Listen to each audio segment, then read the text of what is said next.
오메가실부터 해보겠습니다. 가시가 달려있기 때문에 걸려있는 상태입니다. 헤어리실을 한번 넣어볼게요. 테스트를 위해서 끝에 좀 남기고 빼볼게요.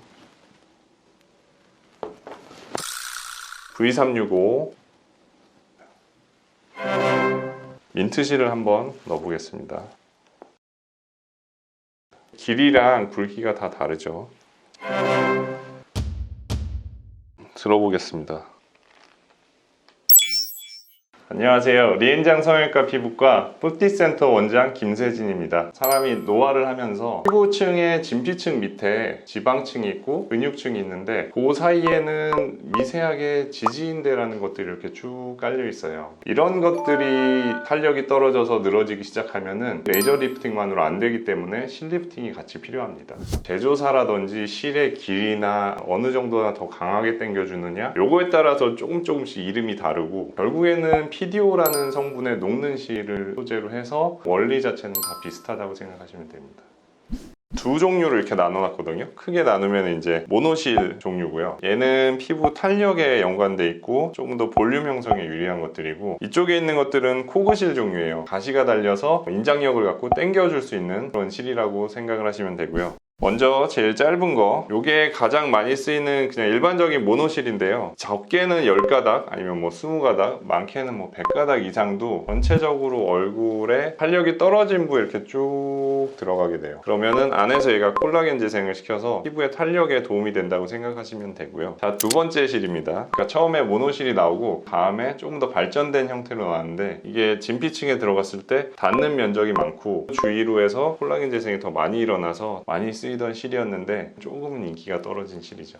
테스트를 위해서 끝에 좀 남기고 빼볼게요.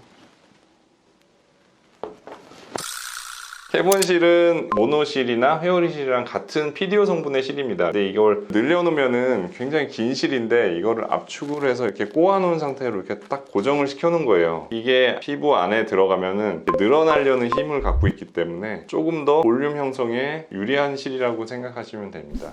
오메가실이라고 하는 건데 가시가 달려있긴 해요. 보시다시피 좀 가늘고, 가시 자체도 코그 자체도 조금 얇기 때문에 들어갔을 때 붓기라든지 그다음에 이물감이 좀 덜하기 때문에 가볍게 살짝씩 좀 당기길 원하시는 분들 같은 경우에 오메가실을 좀 추천을 드리고요. 가시가 달려있기 때문에 걸려있는 상태입니다. V365 코그실입니다. 가시를 만들 때 제조 과정이 폼파로 깎아서 만드는 그런 실 종류이기 때문에 보기와 다르게 굉장히 강한 인장력을 갖고 있어서 이것도 많이 쓰이고 있습니다. 굵기가 얇기 때문에 붓기라든지 통증이나 이물감이 좀 덜한데 민트실로 조금 부족한 부분을 같이 넣을 때 많이 사용이 되고 있는 실입니다. V365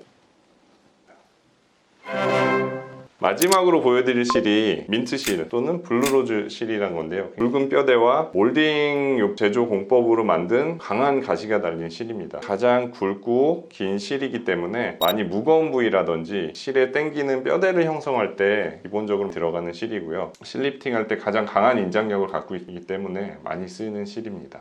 민트실을 한번 넣어보겠습니다.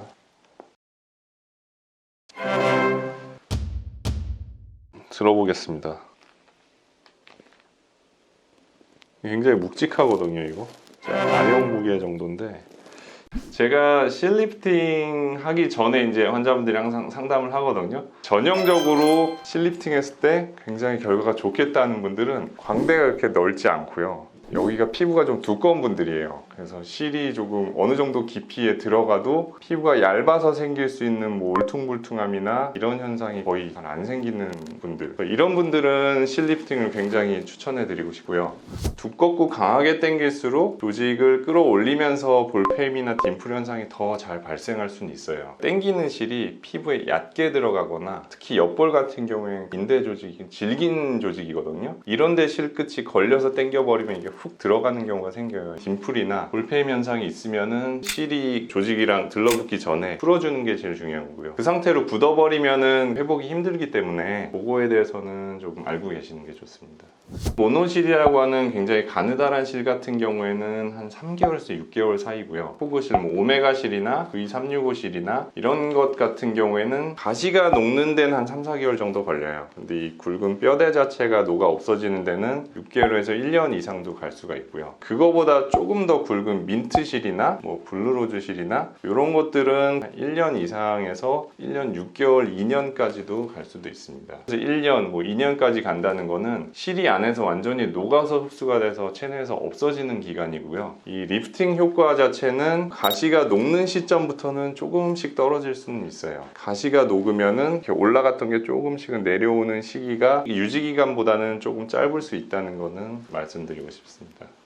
어디서 내 지인이 이걸 했는데 나도 이걸 하면은 굉장히 좋겠다고 이 실 해주세요 하고 찾아오시는 분들이 굉장히 많거든요. 그렇게 실 리프팅을 하시면 안 되고요. 본인의 얼굴 형태에 맞게 아니면 어느 부위가 제일 고민인지에 따라서 반드시 시술 전에 원장님이랑 상담 꼭 하셔야 되고요. 실마다 특성이 있어요. 한 종류의 실만 무조건 민트 실만 다 넣는다고 좋은 것도 아니고요. 적절하게 맞는 부위에 적합한 실을 잘 조합을 해서 넣어야지 훨씬 만족할 수가 있기 때문에 본인의 맞는 실을 잘 선택해서 넣으시길 바랍니다.